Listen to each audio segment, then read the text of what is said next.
اعوذ باللہ من الشیطان الرجیم بسم اللہ الرحمن الرحیم الحمد للہ رب العالمین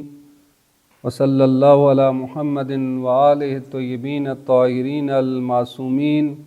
واللعنۃ الدائمۃ علی اعدائہم اجمعین اما بعد فقد قال اللہ تبارک و تعالی فی کلام المجید وفرقان الحمید وقول الحق بسم اللہ الرحمن الرحیم افلا یتدبرون القرآن ولو کان من عند غیر اللہ لوجدوا فیہ اختلافا کثیرا۔ تدبر قرآن کریم کے سلسلے میں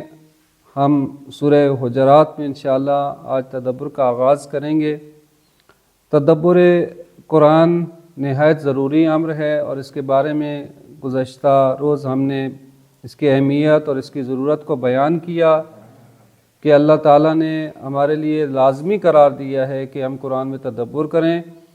اور تدبر نہ کرنے پر خدا تعالیٰ کی طرف سے سرزنش اور مذمت کی جا رہی ہے کہ کیوں یہ قرآن میں تدبر نہیں کرتے،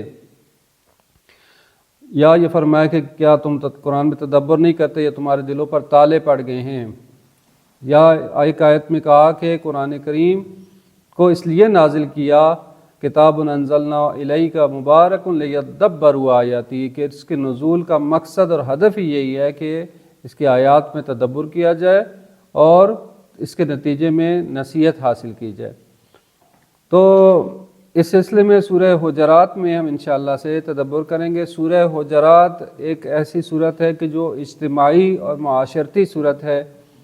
جو ہمارے معاشرے کے بہت سارے رویوں کو، ہمارے بہت سارے معاشرے کے مسائل کو ڈسکس کرتی ہے، اخلاقی اعتبار سے، اجتماعی اعتبار سے، سیاسی اعتبار سے بہت سارے پہلوؤں کو بیان کرتی ہے۔ اور اگر ہم سورہ حجرات کے پیغامات سے سبق لیں اور اس کے پیغامات پہ عمل پیرا ہو جائیں تو ہمارے معاشرے کی بہت ساری الجھنیں حل ہو جائیں گی، ہمارے بہت سارے خاندانی مسائل حل ہو سکتے ہیں، بہت سارے اخلاقی مسائل حل ہو سکتے ہیں۔ تو سورہ حجرات اس جہت سے بہت اہم ہے اور اس لیے اس میں تدبر کی ضرورت ہے۔ سورہ حجرات کا تعارف مختصر طور پر یہ کہ 18 آیات پر مشتمل ایک سورت ہے کہ جو مدینہ منورہ میں نازل ہوئی، اور وہ معاشرہ کے جو ابتدائی اسلامی معاشرہ ہے، اور ابھی رسول خدا صلی اللہ علیہ وآلہ وسلم نے حکومت اسلامی تشکیل دی ہے، اور بہت سارے لوگ جو ہے وہ تازہ وارد ہوئے ہیں، اسلام کے دائرے میں داخل ہوئے ہیں، اور کچھ ایسے بھی ہیں کہ جو آداب اسلامی سے آشنا نہیں، اور آئے روز نئے وفود اور نئے افراد آتے ہیں، رسول خدا سے گفتگو شنید کرتے ہیں، اور بہت سارے افراد جو اسلام کے دائرے میں داخل ہو رہے ہیں۔ اس فضا میں یہ صورت نازل ہو رہی ہے، اور قرآن کریم کی جو ہے وہ 49 نمبر صورت ہے، اور ترتیب نزول کے اعتبار سے دیکھا جائے تو قرآن کریم کی صورت نمبر 107 ہے، یعنی 107 نمبر صورت ہے۔ تو اس صورت میں کے ابتدا میں مختصر یہ ہے کہ یہ جو صورت ہے سورہ حجرات کیوں کہتے ہیں اس کو؟ حجرات کہنے کی وجہ کیا ہے کہ چونکہ یہ آیت جو ہے اس آیت سے ماخوذ ہے، ان الذین ینادونک من وراء الحجرات، کہ بے شک وہ لوگ جو آپ کو آوازیں دیتے ہیں، پکارتے ہیں من وراء الحجرات، حجروں کے پیچھے سے، یعنی ان حجروں کے جو کمرے بنے ہوئے تھے ان کے پیچھے سے آواز دیتے ہیں، صدا دیتے ہیں۔ تو اسی ورڈ حجرات سے یہ سورہ حجرات کے نام سے معروف ہو گیا، اور مدینہ منورہ میں نازل ہوئی، اور اس میں اس کے پہلے حصے میں جو ہے وہ مقام رسالت اور ان کی احترام کی بات کی جا رہی ہے کہ رسول خدا صلی اللہ علیہ وآلہ وسلم اور خدا سے آگے نہ بڑھو، ان کے حکم سے آگے نہ بڑھو، ان کے اوپر اپنی آواز کو بلند نہ کرو، اور جس طرح تم آپس میں ایک دوسرے سے گفتگو کرتے ہو اس طرح رسول کے ساتھ گفتگو نہ کرو، بلکہ ادب کے دائرے میں رہتے ہوئے دھیمے لہجے میں بات کرو، وگرنہ ایسا نہ ہو کہ تمہاری تمام نیکیاں برباد ہو جائیں اور تمہارے ہاتھ میں کچھ نہ رہے۔ تو رسول خدا سے آگے نہ بڑھنے کی تاکید کی گئی ہے، اور اسی طرح رسول خدا کو عام لوگوں کی طرح نہ پکارا جائے۔ اور پھر اس کے بعد یہ کہ فاسق کی خبر کے حوالے سے گفتگو کی گئی کہ اگر کوئی فاسق خبر لے کے آتا ہے تو اس کی بات کو فوراً قبول نہ کیا جائے بلکہ جستجو کی جائے تاکہ معاشرے کے اندر فساد نہ پھیلے۔ اور اس کے بعد جو ہے وہ احترام آدمیت کے حوالے سے مختلف باتیں کی گئیں اور معاشرتی مسائل جو ہے وہ ڈسکس کیا گئے اور بہت سارے اخلاقی مسائل کو بیان کیا گیا ہے۔ ہم اگر اس صورت کو تقسیم کرنا چاہیں تو ہم اس کو اوورآل 3 حصوں میں ڈیوائیڈ کر سکتے ہیں۔ پہلا حصہ جو ہے وہ ہم اس کو 3 حصوں میں ڈیوائیڈ کریں گے۔ پہلا حصہ آیت نمبر 1 سے لے کر 5 تک ہے۔ اس حصے میں اجتماعی زندگی میں ادب اور اطاعت کو بیان کیا گیا ہے۔ اللہ اور رسول کی اطاعت کرو، اپنی آواز کو ان کے اوپر اونچا نہ کرو، دھیما رکھو اپنی آواز کو بلند نہ کرو، اور ساتھ ساتھ جو ہے وہ ادب معاشرتی کو بیان کیا گیا، معاشرتی رویے کو بیان کیا گیا اور اس میں صبر کی تلقین کی گئی ہے۔ دوسرا حصہ جو ہے وہ آیت نمبر 6 سے لے کر 13 تک ہے۔ البتہ اس کو بھی 2 حصوں میں ڈیوائیڈ کیا جا سکتا ہے، 6 سے 10 اور 11 سے 13 تک۔ 6 سے 10 میں معاشرتی اتحاد اور جھگڑوں کا حل بیان کیا گیا۔ اگر معاشرے کے اندر مسلمانوں کے مختلف گروہوں کے درمیان جھگڑا ہو جائے، افراد کے درمیان جھگڑا ہو جائے تو اس کا رائے حل کیا ہے، اس جھگڑے کو کیسے ٹیکل کیا جائے اور کس طرح سے اس کا سلوشن کیا ہے، اس چیز کو بیان کیا گیا۔ اور اس کے بعد آیت نمبر 11 سے 13 تک برائیوں سے بچنے اور نیکی کے فروغ کے اصول بیان کیے گئے ہیں کہ ہم معاشرے کے اندر برائیوں سے کیسے بچ سکتے ہیں اور ساتھ ساتھ جو ہے وہ نیکی کے فروغ کے لیے کیا کیا کیا جائے، کون کون سے اخلاقی مسائل ہیں جن کی وجہ سے معاشرے کے اندر برائیاں پیدا ہوتی ہیں اور معاشرے کے اندر اختلاف پیدا ہوتا ہے اور جھگڑے پیدا ہوتے ہیں، ان کو بیان کیا گیا ہے۔ مثال کے طور پر غیبت کی بات کی گئی ہے، تجسس کی بات کی گئی ہے اور اس طرح کے امور کو ڈسکس کیا گیا ہے۔ اور آیت نمبر 14 سے لے کر 18 تک جو اس کا تیسرا حصہ ہے، ایمان کی بات، ایمان، اطاعت اور منافقین کے درمیان فرق کو بیان کیا گیا اور ان کی کیٹیگریز کو بیان کیا گیا ہے۔ تو یہ 3 حصے جو ہے وہ سورہ حجرات کے ہیں۔ آج ہم انشاءاللہ پہلے حصے کو بیان کریں گے۔ پہلا حصہ فرمایا بسم اللہ الرحمن الرحیم، یا ایھا الذین آمنوا لا تقدموا بین یدی اللہ ورسولہ، اے ایمان لانے والو، اے وہ لوگوں جو ایمان لائے ہو، لا تقدموا، آگے نہ بڑھو، سبقت نہ لو، اللہ اور اس کے رسول کے سامنے، یعنی اللہ اور اس کے رسول سے آگے نہ بڑھو کسی بھی معاملے میں، کسی بھی امر میں، کسی بھی بات میں،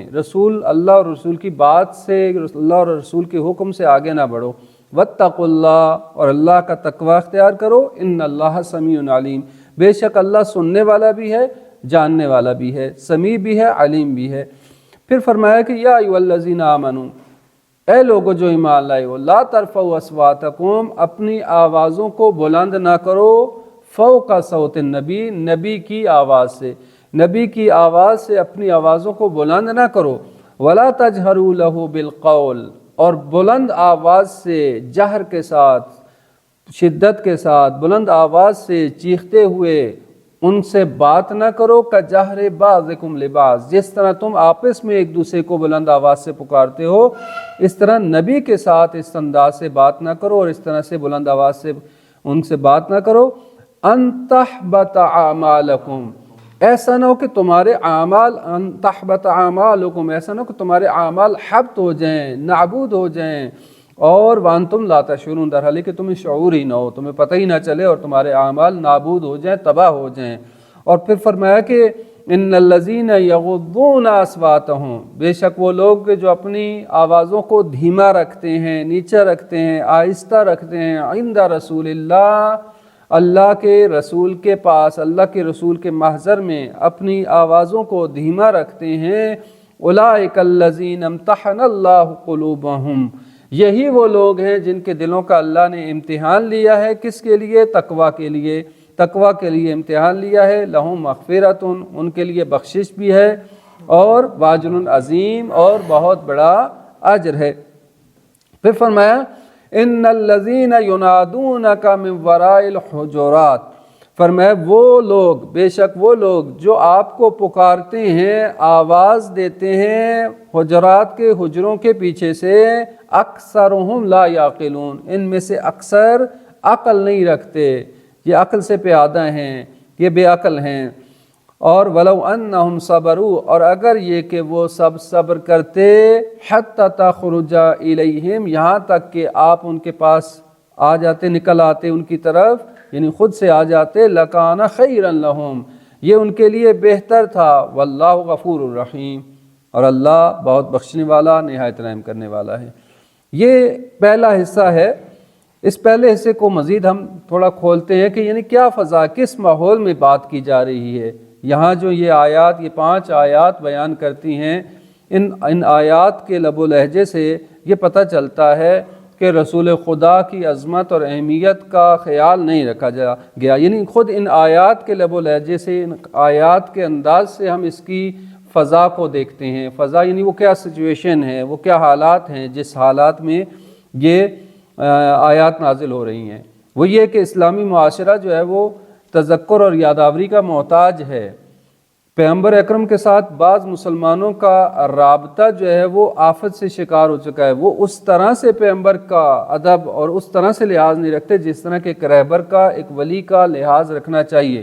چونکہ پیغمبر ولی امر مسلمین ہیں، پیغمبر تمام اسلامی معاشرے کے رہبر ہیں، لہٰذا ان کا جو مقام ہے، جو مرتبہ ہے خدا کی جانب سے، اس کی رعایت کرنا ضروری ہے۔ پیغمبر کی نسبت مسلمانوں کو جن حدود کی رعایت کرنی چاہیے وہ رعایت نہیں کر رہے، اور اسلامی معاشرے کے حکمران اور رہبر کی حیثیت سے پیغمبر کا جو مقام اور اس کی پاسداری کرنی چاہیے وہ نہیں کر رہے، اور رہبر الہی سے آگے بڑھ رہے ہیں اور اس کی پیروی سے کے حدود سے خارج ہو رہے ہیں۔ یہ فضا ہے، اس ماحول میں یہ آیت نازل ہو رہی ہے، اور جو ہے وہ یہ چیز متوجہ رکھنے کی ضرورت ہے کہ اس کے ضمن میں یہ شان نزول جو روایات میں بیان کیا گیا ہے کہ قبیلہ جو ہے وہ بنی غمیم یا اس طرح کا قبیلہ ذکر کیا گیا کہ وہ آئے اور تازہ مسلمان ہوئے تھے، اور وہ آئے، رسول 70 افراد آئے، رسول خدا سے کوئی بات کرنا چاہتے تھے، اور رسول خدا معمولاً لوگوں کے درمیان میں ہی رہتے تھے، لیکن بعض اوقات ظاہری بات ہے استراحت کا وقت ہوتا ہے یا خصوصی اوقات ہوتے تھے، رسول خدا اپنے حجروں میں جو کہ ان کی زوجات کے لیے مختلف حجرے مسجد کے ارد گرد بنے ہوئے تھے، تو یہ رسول خدا کا ایک طرح کا گھر تھا اور مختلف حجرے تھے، ان میں تشریف لے جاتے تھے۔ اب انہوں نے آئی اور آوازیں لگانا شروع کر دی، آواز اس کی بجائے اس کے کہ انتظار کرتے رسول خدا کی استراحت کا وقت ختم ہوتا، خود تشریف لے آتے، مسجد میں آ جاتے، انتظار کرتے، انہوں نے آوازیں لگانی شروع کر دی اور یا محمد یا محمد اس طرح سے پکارنا شروع کر دیا، اور جو ہے وہ خدا تعالیٰ کو ناگوار گزرا۔ باوجود اس کے کہ رسول خدا ہمیشہ تحمل سے کام لیتے تھے، اور اس سے علاوہ بھی کئی مرتبہ رسول خدا کی اس انداز سے رسول خدا کی حد کی حرمت کی گئی اور اس طرح سے لوگ پکارتے تھے، لیکن اس دفعہ خدا تعالیٰ کو یہ ناگوار گزرا اور رسول خدا نے جواب نہیں دیا، لیکن خدا نے کہا ہے، خدا نے رسول کا دفاع کرتے ہوئے کہا کہ رسول کا احترام کرو۔ البتہ یہ شان نزول بیان کیا گیا، لیکن ہم اس شان نزول کے اوپر اکتفا نہیں کریں گے۔ کیوں؟ اس لیے کہ ہمیں پتہ ہے کہ فقط وہ عرب یا جو عرب کے بدو یا دیہاتی تھے، فقط وہ ان کی بات یہاں پہ نہیں کی جا رہی، یہاں پہ بہت سارے ایسے شہر نشین تھے، ایسے افراد بھی تھے جو رسول خدا کے معزر میں تھے، مدینہ میں بھی موجود تھے، اس کے باوجود رسول قدم قدم پہ بعض جگہوں پہ رسول خدا سے آگے بڑھ جاتے تھے۔ لا تقدمو کا مطلب صرف فقط یہ نہیں ہے کہ رسول خدا سے آگے نہ بڑھو، چلنے میں آگے نہ بڑھو، یا رسول خدا کی سے آواز فقط بلند نہ کرو، نہیں، یہ ایک بڑا وسیع مفہوم اس کے اندر موجود ہے۔ اب اس کی تھوڑی سی ہم گفتگو وضاحت کرتے ہیں کہ دیکھیں، سب سے پہلے فرمایا یا ایھا الذین آمنو، اے ایمان لانے والو، جہاں پہ بھی اللہ تعالیٰ نے یا ایھا الذین آمنو کہہ کے پکارا ہے، یعنی اسلامی معاشرے سے خطاب ہے، یعنی ہم سے خطاب ہے۔ ہمارے کو استاد یہ کہتے تھے جب بھی خدا تعالیٰ کہتے ہیں یا ایھا الذین آمنو تو ہمیں کیا کہنا چاہیے جواب میں؟ لبیک۔ کیوں؟ کیونکہ خدا ہم سے کلام کر رہا ہے۔ اگر ہم اپنے آپ کو یا ایھا الذین آمنو میں سے شمار کرتے ہیں کہ خدایا ہم ایمان لائے ہیں، تو خدا کا کلام ہمارے بارے میں ہم سے پکار رہا ہے، ہمیں پکار رہا ہے۔ جہاں جہاں یا ایھا الذین آمنو کہا ہے، یعنی خدا نے خصوصی طور پر ایمان لانے والوں کو پکارا ہے، یعنی اسلامی معاشرے سے خطاب کیا ہے، جامع مومنین سے خطاب کیا ہے۔ تو یا ایھا الذین آمنوا کا دائرہ فقط مخصوص نہیں ہے ایک خاص زمانے کے لیے یا فقط رسول کے زمانے کے لوگوں کے لیے، ایسا نہیں ہے، بلکہ ہر دور میں جہاں جب بھی مومنین موجود ہوں گے، جہاں پہ بھی اسلامی معاشرہ ہوگا، ان سب کے لیے ہیں، ٹھیک ہے؟ تمام اسلامی معاشروں کے لیے ایک دستور دیا جا رہا ہے، یا ایھا الذین آمنوا، اے ایمان لانے والو۔ کیا فرمایا؟ لا تقدموا بین یدی اللہ و رسولہ، اپنے اللہ اور اس کے رسول کے سامنے، اس کے آگے نہ بڑھو۔ اچھا، آگے بڑھنا ایک دفعہ ظاہری طور پر ہے کہ رسول خدا مثلا چل رہے ہیں اور چلتے ہوئے آپ آگے بڑھ جائیں، تو یہ رسول کی نسبت تو درست ہے، لیکن خدا تو ایسا نہیں ہے کہ کوئی وجود رکھتا اور خدا تعالیٰ ہے اور خدا سے ہم آگے بڑھیں۔ بس جب اللہ اور رسول ساتھ لایا ہے تو یہاں پہ فقط یہ ایک ظاہری معنی نہیں ہے بلکہ معنوی اعتبار سے ہے۔ یعنی کیا مطلب؟ یعنی اللہ اور اس کے رسول کا جب تک کوئی حکم نہیں آتا تم اس کے حکم سے پہلے کوئی حکم صادر نہ کرو۔ خدا اور رسول جب تک کسی معاملے کے بارے میں فیصلہ نہیں کرتے تم نہ کرو فیصلہ۔ دوسرا، خدا اور رسول کی بات جب تک قرآن حدیث وغیرہ کے جسے ثابت نہیں ہوتی تم اپنی طرف سے قیاس رائیاں نہ کرو، ٹھیک ہے؟ اس سے یہ بھی پتہ چلتا ہے کہ جو قیاس ہے، جو استحسان ہے، جو ہمارے برادران قیاس استحسان اور ان طریقوں سے احکام کو ثابت کرتے ہیں، وہ اس آیت کی روح سے درست نہیں ہے، کیونکہ خدا فرما رہا ہے کہ اپنی بات تمہاری قابل قبول نہیں ہے۔ جب تم دائرہ ایمان میں داخل ہو گئے ہو، اسلامی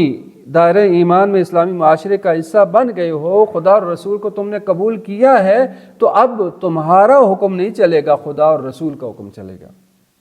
ٹھیک ہے؟ جیسے کہ قرآن نے یہ بھی بیان کیا کہ جب اللہ اور اس کا رسول کسی معاملے کا فیصلہ کر دیں تو اس وقت جو ہے وہ مومنین کو اختیار نہیں ہے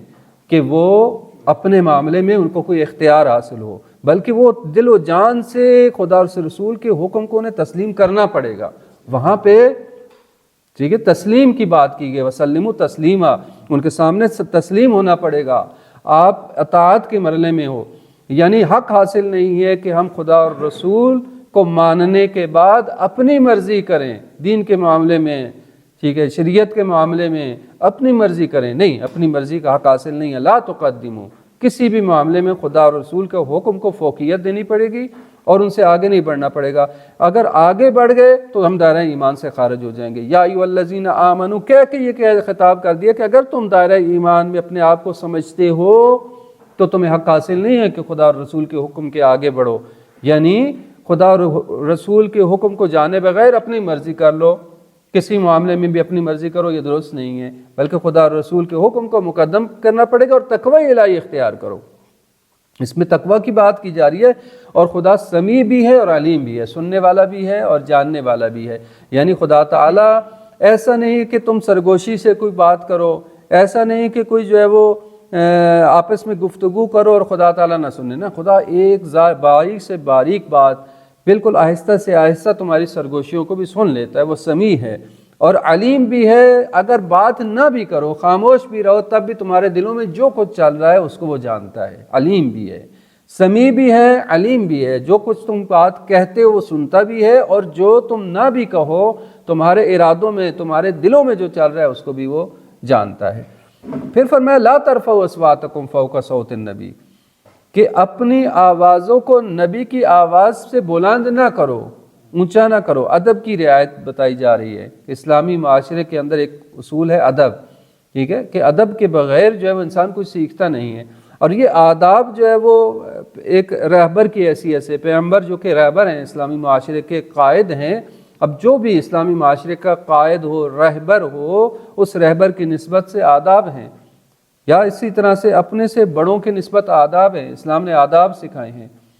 رسالۃ الحقوق، امام زین العابدین علیہ السلام کا رسالہ حقوق ہے، اللہم صلی علی محمد وعلی، کہ جس میں امام نے بہت سارے حقوق بتائے ہیں دوسروں کی نسبت، والدین کی نسبت حقوق، استاد کی نسبت حقوق، دوسروں کی نسبت حقوق، ٹھیک ہے۔ تو یہ حقوق جو ہے وہ ان آداب کی رعایت کرنا ضروری ہے۔ مثلا اپنے والدین کے ساتھ کیسے ادب کے ساتھ پیش ہے انسان، اپنے بڑوں کے ساتھ کیسے پیش ہے،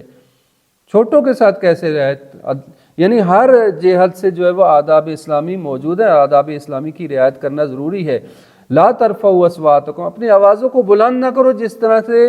فوق صوت نبی، اپنے نبی کی آواز سے بلند نہ کرو۔ حضرت لقمان حکیم اپنے بیٹے کو نصیحت کرتے ہوئے، قرآن بیان کرتا ہے، سورہ لقمان میں موجود ہے، نصیحت کرتے فرماتے ہیں کہ اپنی آواز کو اس طرح سے نہ چلاؤ، اس طرح سے بلند نہ کرو کہ جو ہے وہ بہت بلند ہو جائے، ٹھیک ہے، بلند، لا تجہر بالقول، بہت بلند آواز نہ کرو، ایسا نہ ہو کہ یعنی یہ تمہاری آواز جو ہے وہ ایسا نہ ہو کہ تم بلند آواز سے چیخنے لگو، چلانے لگو۔ کیوں؟ فرمایا کہ ان انکر الاصوات لصوت الحمیر، کیونکہ سب سے بدترین آواز جو ہے وہ بری آواز گدھے کی آواز ہے۔ ایسا نہ ہو کہ گدھے کی طرح چیخنے چلانے لگو، بلند آواز سے بات کرو۔ یہ ادب کی رعایت کی جا رہی ہے۔ تو یعنی حضرت لقمان حکیم اپنے بیٹے کو ادب کی سکھا رہے ہیں۔ یہاں پہ فرمایا کہ نبی کی آواز، نبی کے آواز سے اونچی آواز تمہاری نہیں ہونی چاہیے، یہ ادب کی رعایت ہے۔ اور اسی طرح سے والدین کے بارے میں بھی یہ، یعنی ایک اولاد کے لیے والدین کی نسبت یہ ذمہ داری ہے کہ والدین سے اس کی آواز بلند نہ ہو۔ اگر والدین سے اس کی آواز بلند ہو گئی تو اس نے ادب کی رعایت نہیں کی، ٹھیک ہے، آداب کے خلاف ہو جائے گا۔ اسی طرح فرمایا کہ وَلَا تَجْهَرُوا لَهُ بِالْقَوْلِ، اپنی آواز میں اپنی بات کرتے ہوئے ان سے بلند آواز میں بات نہ کرو، اونچی آواز میں بات نہ کرو نبی کے ساتھ، جس طرح کا جہر بعضکم لبعض، جس طرح تم آپس میں ایک دوسرے کے ساتھ اونچی آواز سے بات کرتے ہو، نبی سے اس انداز سے بات نہ کرو۔ یعنی ایک اسلامی رہبر، اسلامی قائد اور لیڈر کا یہ مقام ہے، یہ منزلت ہے کہ اس سے ادب کے دائرے میں رہتے ہوئے بات کی جائے، اونچی آواز سے بات نہ کی جائے۔ جس طرح کے مومنین، جس طرح کے مسلمان یا جس طرح سے عام لوگ آپس میں گفتگو کرتے ہیں، بلند آواز سے بات کرتے ہیں، ایسا نہ ہو، نبی سے بات کریں۔ اس کا نتیجہ کیا ہوگا؟ ان تحبط اعمالکم، کہ ایسا نہ ہو تمہارے اعمال حبط ہو جائیں وانتم لا تشعرون، اور تمہیں شعور ہی نہ ہو، تمہیں پتہ ہی نہ چلے۔ یعنی کیا مطلب؟ یعنی کہ نبی کی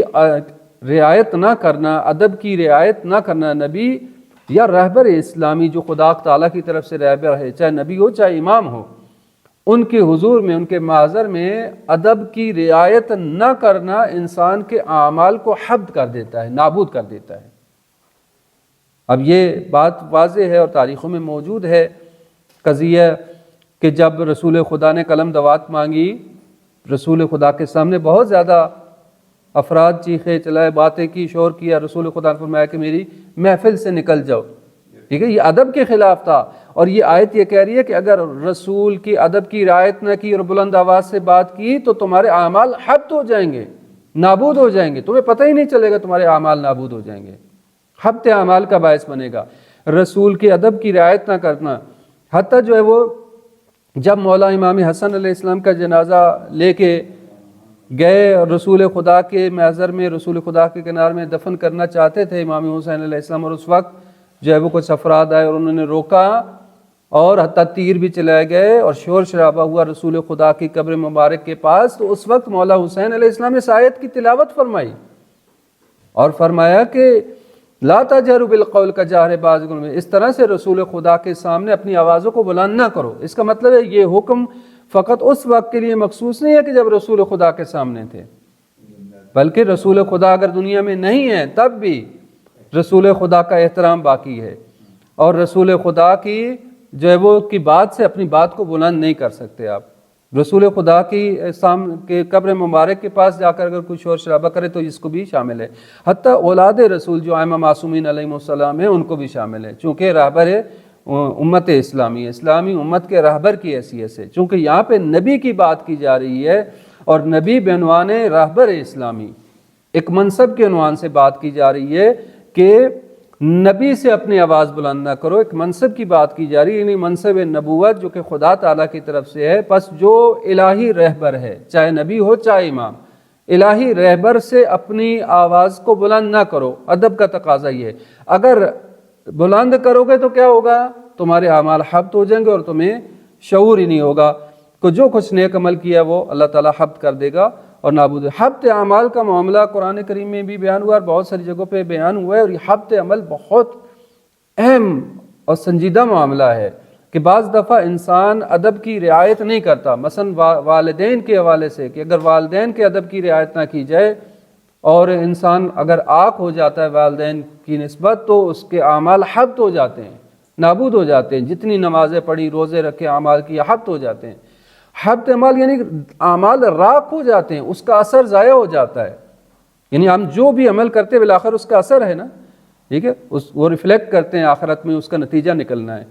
لیکن عمل حبط ہو گئے، یعنی اس کا اثر ختم ہو جاتا ہے، بالکل ڈیڈ ہو جاتے ہیں، وہ اثر ناکارہ ہو جاتے ہیں، اس کا اثر باقی نہیں رہتا۔ تو والدین کا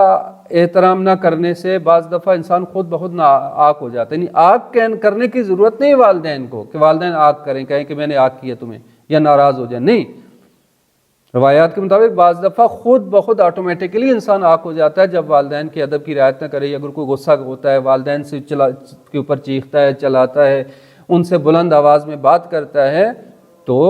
وہ عاق کے والدین ہو جاتا ہے اور اس کی وجہ سے اس کے اعمال حبط ہو سکتے ہیں، جس طرح پیغمبر کے سامنے ادب کی رعایت نہ کرنے سے انسان کے اعمال حبط ہو جاتے ہیں۔ پھر فرمایا کہ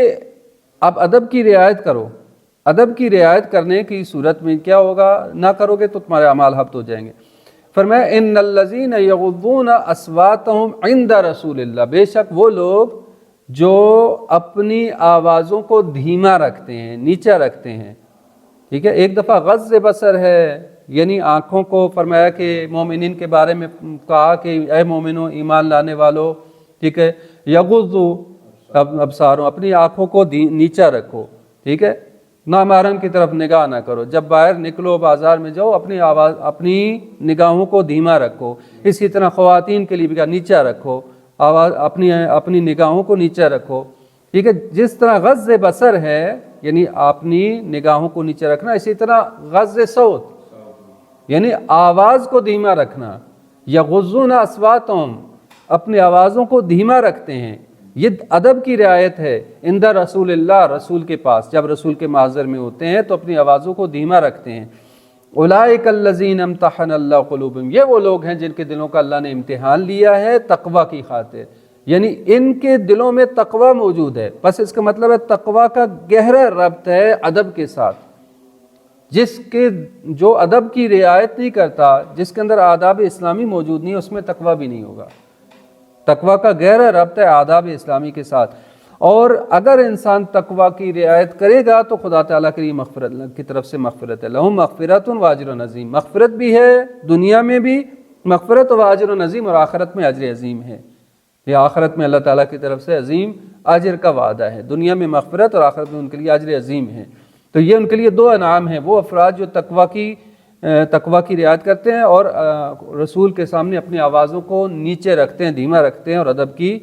رعایت کرتے ہیں۔ پھر فرمایا کہ ان الذین ینادونک من وراء الحجرات، وہ لوگ، بے شک وہ لوگ کہ جو آپ کو پکارتے ہیں من وراء الحجرات، حجروں کے پیچھے سے، کن حجروں کے پیچھے سے، حجروں کے باہر سے مراد ہے، آوازیں لگاتے ہیں، پکارتے ہیں، ان میں سے اکثرهم لا یعقلون، اکثر نہیں جانتے، عقل سے کام آ رہی ہیں، ان کے پاس عقل نہیں ہے۔ قرآن کریم نے بہت سارے افراد کے بارے میں یہ کہا کہ وہ عقل سے کام نہیں لیتے، افلا تعقلون کہا، افلا تتفکرون کہا، کیا تم عقل سے کام نہیں لیتے، کیا تم فکر نہیں کرتے، یعنی عقل کی چونکہ خدا تعالیٰ نے انسان کو عقل جیسی نعمت سے نوازا ہے، اس لیے بارہا انسان کو عقل کی طرف دعوت دیتا ہے کہ عقل سے کام لو، فکر سے کام لو، کہ جب انسان عقل و فکر اور عقل و شعور سے کام لیتا ہے تو اس وقت بہت سارے آداب، بہت ساری چیزیں خود بخود آٹومیٹکلی وہ سیکھ جاتا ہے، سمجھ جاتا ہے، اس کو جگہ جگہ بتانے کی ضرورت نہیں کہ کیا کرنا اور کیا نہیں کرنا، کیونکہ اللہ تعالیٰ نے عقل کی نعمت اسے دی ہے۔ تو فرمایا یہ لوگ عقل سے کام نہیں لیتے، لا یعقلون ہیں، عقل سے کام نہیں لیتے۔ تو ایسے لوگ جو آوازیں لگاتے ہیں، کہ ان کو چاہیے تھا، فرمایا وَلَوْ أَنَّهُمْ صَبَرُوا، اگر وہ صبر کرتے، حَتَّى تَخْرُجَ إِلَيْهِمْ، کہ یہاں تک کہ رسول ان کی طرف نکلتے، خود لے آ جاتے، رسول خدا باہر آ جاتے، لَكَانَ خَيْرًا لَهُمْ، تو ان کے لیے بہتر ہوتا، یہ ان کے لیے بہتر تھا، وَاللَّهُ غَفُورٌ رَحِيمٌ، لیکن اس کے باوجود بھی خدا تعالیٰ غفور بھی ہے اور رحیم بھی ہے۔ یعنی ادب کا تقاضا یہ تھا کہ رسول خدا احترام سے آپ جو ہے وہ جب ان کا وقت ہوتا، استراحت کا وقت ختم ہوتا اور وہ خود تشریف لے آتے باہر، ٹھیک ہے، مسجد میں وہ انتظار کر لیتے، تو رسول خدا جو ہے وہ، اچھا اب یہ اس کا ایک ظاہری پہلو ہے کہ مجروں کے پیچھے سے آوازیں لگاتے ہیں، اور فرمایا کہ اگر وہ انتظار کر لیتے یہاں تک کہ صبر کرتے یہاں تک کہ رسول خدا باہر نکل آتے تو ان کے لیے بہتر ہوتا. ٹھیک ہے، تو ایک اس کا دوسری جہت بھی بیان کی گئی اور اس کا معنوی پہلو بھی بیان کیا گیا ہے کہ جو ہے وہ اس کا تعلق احکام اسلامی اور بہت سارے اور امور سے ہے، حکومتی معاملات اور معاشرتی معاملات سے ہے، کہ یعنی کہ یہاں یہ کہا جا رہا ہے کہ صبر کریں، یعنی اگر صبر کر لیں اور رسول خدا کی طرف سے کوئی حکم صادر ہو جائے، تخرج الیہم سے مراد صرف رسول کا باہر نکلنا نہیں ہے، بلکہ یعنی رسول خدا کی طرف سے حکم صادر ہو، رسول خدا کی طرف سے کوئی فرمان صادر ہو، رسول خدا کسی چیز کا فیصلہ کریں، اس چیز کے لیے وہ صبر کرتے تو ان کے لیے بہتر ہوتا. کیونکہ ہم دیکھتے ہیں بہت سارے بعض ایسے مسلمان تھے رسول خدا کے ارد گرد کہ جو ہر معاملے میں جلدی کرتے تھے، آگے آگے بڑھ جاتے تھے. قرآن نے بیان کہ لا تقدموا، آگے نہ بڑھو. ٹھیک ہے، ہر معاملے میں انتظار کرو کہ رسول کیا حکم صادر کرتے ہیں، انتظار کرو کہ رسول کیا حکم دیتے ہیں، انتظار کرو کہ رسول جو ہے وہ کیا تمہارے لیے فیصلہ دیتے ہیں. کیونکہ قرآن یہ بیان فرمایا کہ ما آتاکم الرسول فخذوہ، رسول جو تمہیں دے اسے لے لو، وما نہاکم عنہ فانتہوا، اور جس سے وہ منع کرے اس سے رک جاؤ. کہ رسول خدا معیار ہیں، دین کا ایمان کا معیار رسول خدا ہیں، کہ جس چیز کا رسول خدا حکم دے وہ لے لو، جس چیز سے وہ منع کرے رک جاؤ. اب اس سے یہ پتہ چلا کہ جتنے بھی افراد بعد میں رسول خدا کے بعد جو تبدیلیاں واقع ہوئیں اسلام کے اندر، دین کے اندر، وہ درست نہیں تھیں، کیونکہ رسول خدا سے آگے بڑھیں. لا تقدموا بین ید اللہ ورسولہ، کہ جب خدا کے حکم سے، قرآن سے یا رسول خدا کی سیرت سے ایک بات ثابت نہیں ہے تو اب جو بھی دین کے اندر تبدیلیاں آ گئیں، بدعتیں آ گئیں، یہ ان آیات کے برخلاف ہے. لا تقدموا بین ید اللہ، وہ آگے بڑھے ہیں خدا اور رسول کے، اور انہوں نے ادب کی رعایت نہیں کی ہے، اور نتیجتاً ان تحبط اعمالکم، تمہارے اعمال حبط ہو جائیں گے. یعنی یہ آیات صراحت کے ساتھ بتا رہی ہیں اور بغیر کسی استثناء کے سب کو شامل ہیں. یہ نہیں کہ خاص طبقے، خاص گروہ اور مخصوص کر دیا گیا چند افراد کے ساتھ کہ وہ جی ایک قبیلہ آیا تھا، عرب کے بدو تھے، وہ اسلامی آداب سے آشنا نہیں تھے اور انہوں نے آ کے آوازیں لگائیں لہٰذا یہ حکم مخصوص ہو گیا ان کے لیے. نہیں، یہ حکم عمومیت رکھتا ہے، تمام افراد کو شامل ہے. وہ تمام افراد کی جو رسول خدا کے سامنے ادب کی رعایت نہیں کرتے تھے اور رسول خدا کے حکم سے آگے حکم دینے کی کوشش کرتے تھے، رسول خدا سے آگے بڑھنے کی کوشش کرتے تھے، انتظار نہیں کرتے تھے، حتیٰ رسول خدا کے اوپر چلاتے تھے، آوازیں لگاتے تھے، رسول خدا سے بلند آواز میں بات کرتے تھے، ان تمام افراد کو شامل ہے، چاہے وہ اصحاب ہوں یا غیر اصحاب ہوں، کوئی بھی ہوں، سب کو شامل ہے. ٹھیک ہے، یہ سورہ حجرات اس واضح موقف کے ساتھ جو ہے وہ ہمارے سامنے آتی ہے. تو اب ہم اس پہلے حصے کو ہم نے بیان کیا. اس پہلے حصے سے ہمیں پتہ چلا کہ مومنین کو خدا اور پیغمبر سے آگے نہ بڑھنے اور تقوی اور ولایت پذیری کی طرف دعوت دی جا رہی ہے، یعنی اس تقوی تک پہنچنے کے لیے ضروری ہے. اگر آپ تقوی الہی تک پہنچنا چاہتے ہیں، اولئک الذین امتحن اللہ قلوبہم، فرمایا ہے کہ وہ لوگ ہیں جو اللہ رسول کے سامنے اپنی آوازوں کو دھیما رکھتے ہیں، یہ وہ لوگ ہیں جن کے دلوں کا اللہ نے تقوی کے لیے امتحان لے لیا ہے. یعنی اگر اس تقوی تک پہنچنا چاہتے ہیں تو اس تقوی کے لیے پہنچنے کے لیے ضروری ہے کہ اپنی آوازوں کو دھیما رکھیں اور پیغمبر کے سامنے بلند نہ کریں، ان کے مقام و منزلت کا خیال رکھیں. اب ہمارے لیے کیا دستور ہے، ہمارے لیے کیا ہے؟ ہمارے سامنے تو پیغمبر اکرم موجود نہیں ہے کہ ہم اپنی آوازوں کو دھیما رکھیں. تو در حقیقت یہ لا تقدموا بین ید اللہ ہمارے لیے بھی ثابت ہے کہ ہم بھی کسی بھی معاملے میں خدا اور رسول کے فیصلے اور خدا اور رسول کے حکم سے آگے نہ بڑھیں. کسی بھی دینی معاملے میں جو ہے وہ ہم خدا اور رسول کا جب تک حکم ہمارے لیے ثابت نہ ہو جائے اس حکم کے مطابق عمل کریں اور اپنی مرضی نہ چلائیں دین کے معاملے میں. ٹھیک ہے، ایک تو یہ بات ثابت ہو گئی. اور اسی طرح سے ادب کی رعایت کریں. جو بھی اسلامی رہبر ہے، جو کہ یہاں پہ مقام نبوت کی بات کی جا رہی ہے، نبی کی منصب کے عنوان سے بات کی جا رہی ہے، جو کہ چونکہ نبی الہی رہبر ہے. اب جو بھی الہی رہبر ہے، چاہے وہ نبی ہے یا امام ہیں یا کوئی اور منصب جو ہے وہ الہی نمائندگی کے طور پر ثابت ہوتا ہے، جیسے مثال کے طور پر ولی فقیہ ہے یا مجتہد ہے، ٹھیک ہے، تو آپ جو ہے وہ اپنی آوازوں کو دھیما رکھیں، یعنی ادب کی رعایت کریں. مراد یہ کہ ان کے سامنے آپ انتظار کریں کہ وہ کیا حکم صادر کرتے ہیں. کیونکہ انہوں نے اپنی طرف سے حکم نہیں دینا، بلکہ خدا کی طرف سے حکم دینا ہے، رسول کی طرف سے حکم دینا ہے۔ ان کا حکم خدا کا حکم ہے، ان کا حکم رسول کا حکم ہے، اور یہ ہماری فکر ہمیں کہتی ہے، ہمارا مکتب یہ بتاتا ہے ہمیں، اور ہمارا مکتب اس حوالے سے غنی ہے الحمدللہ کہ ہمیں زمانہ غیبت میں بھی ایسے مراجع ملے ہیں، ایسے افراد ملے ہیں کہ جو ہماری رہنمائی کے لیے کافی ہیں، ٹھیک ہے۔ ولی امر مسلمین موجود ہے، مجتہدین موجود ہیں جو ہماری رہنمائی کرتے ہیں ہر معاملے میں۔ تو یہ آیات ان کو بھی شامل ہیں کہ اپنے دین کے معاملے میں ان سے رہنمائی لو، ان سے آگے بڑھنے کی کوشش نہ کرو، کیونکہ ان کا حکم خدا کا حکم ہے، اور ان کی بات خدا اور رسول کی بات ہے۔ کس طرح سے بعض روایات میں بیان کیا گیا ہے کہ جو ان کی بات کو رد کرے کرراد علینا، اس نے ہماری بات کو رد کیا۔ جو ان فقہا، ان مجتہدین کی بات کو رد کرتا ہے، اس نے ہماری بات کو رد کیا، ٹھیک ہے، کہ جو ان سے آگے بڑھنے کی کوشش کرتا ہے، انہوں نے ہم سے آگے بڑھنے کی کوشش کی ہے۔ اسی طرح اہل بیت علیہ السلام سے آگے بڑھنے کی کوشش نہ کرو، جو کہ زیارت جامع کبیرہ اور باقی زیارات میں یہ بیان کیا گیا ہے کہ وہ جو آپ سے آگے بڑھ گئے وہ بھی ہلاک ہیں، جو آپ سے پیچھے رہ گئے وہ بھی ہلاک ہیں۔ یہ جو ہے وہ زیارات میں جملات موجود ہیں کہ اہل بیت علیہ السلام سے جو آگے بڑھ جاتا ہے وہ بھی ہلاک ہے، جو پیچھے رہ جائے وہ بھی ہلاک ہے۔ ان کے ساتھ ساتھ رہو، ان کے قدم کے اوپر قدم رکھتے ہوئے ان کے نقش قدم پہ چلنا ہے، تو یہ جو ہے وہ ہماری کامیابی کا باعث بن سکتا ہے۔ تو یہ اس پہلے حصے کو ہم نے بیان کیا، اور انشاءاللہ اگلے حصوں کو جو ہے وہ اگلے دنوں میں بیان کریں گے۔ سورہ حجرات ایک معاشرتی اور اجتماعی صورت ہے جو کہ معاشرتی اور اجتماعی مختلف پہلوؤں کو بیان کرتی ہے۔ اگلے حصے میں بہت سارے اجتماعی مسائل کو بیان کیا گیا ہے کہ اختلاف ہو جائے، جھگڑا ہو جائے تو پھر ہمیں کیا کرنا چاہیے، اس کا رائے حل کیا ہے، اور ان جھگڑوں سے بچنے کے لیے کیا کرنا چاہیے۔ بہت سارے ایسی اخلاقی مسائل ہیں کہ جن کی وجہ سے جھگڑے پیدا ہوتے ہیں معاشروں کے اندر،